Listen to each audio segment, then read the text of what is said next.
The second day or epoch. The expressions evening and morning and day cannot be understood to signify 24-hour days, for neither sun nor moon was visible until the fourth day. The earth was swathed in impenetrable darkness. The word day applies to any period or epoch, as for instance the day of temptation in the wilderness, 40 years. Note again that we read of the day of Christ, evidently referring to the 1,000-year day in which Messiah is to be king over all the earth. In the common affairs of life, we use the word day similarly when referring to Caesar's day, Napoleon's day, etc. We follow the theory that each of the 7 days of the creative week was a period of 7,000 years. This 7 times 7,000 equals 49,000 years, ushering in a grand jubilee epoch. As one after another the encircling rings of water and minerals approached the earth, they would spread out like a great canopy, but would not be permitted to fall upon the earth because of the circumambient air referred to in Scripture as a firmament. Saturn's rings have not yet fallen. God made the firmament in the second or Paleozoic day, and separated the waters which were under the firmament from the waters which were above the firmament. The strongly mineralized waters above the earth, held off by the firmament and centrifugal force, greatest at the equator, gradually concentrated at the 2 poles, where later they broke and reached the earth, forming layer after layer of mineralized earth deposited by the water which rushed from both poles toward the equator. These rings or belts of water and minerals followed each other as great deluges upon the earth, perhaps thousands of years apart. The deluge of Noah's day was the last, of pure water only, heavier minerals being attracted first. Hence, minerals are generally under several layers of shale and soil.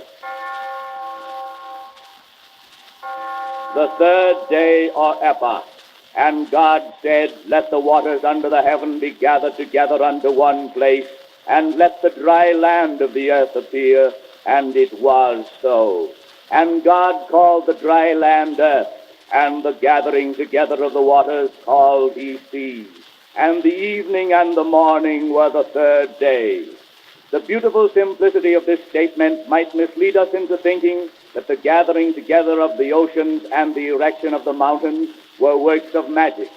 While divine operations are all great and wonderful, they are usually accomplished by reasonable methods, called the course of nature.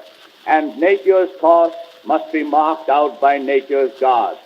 The ring theory of cosmogony is that several rings had precipitated themselves upon the earth during this third epoch day. These, according to the divine intention, so increased the pressure on the crust of the earth as to cause it to buckle or wrinkle. These depressions became ocean beds, and the upheavals became mountain ranges. Thus was the work of the third day accomplished. The waters were gathered into seas and oceans, the dry land was upheaved, and began gradually to drain off in preparation for vegetation. This draining must have required a long time. We need not assume that all the continents, as we now know them, were thrown up on the third epoch day. In all probability, the American continent was thrown up much later than were Europe, Asia, and Africa.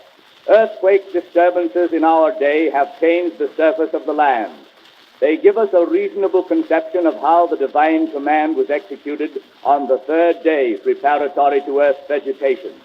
Appropriately we next read, and the earth brought forth grass and herb yielding seed after his kind, and the tree yielding fruit.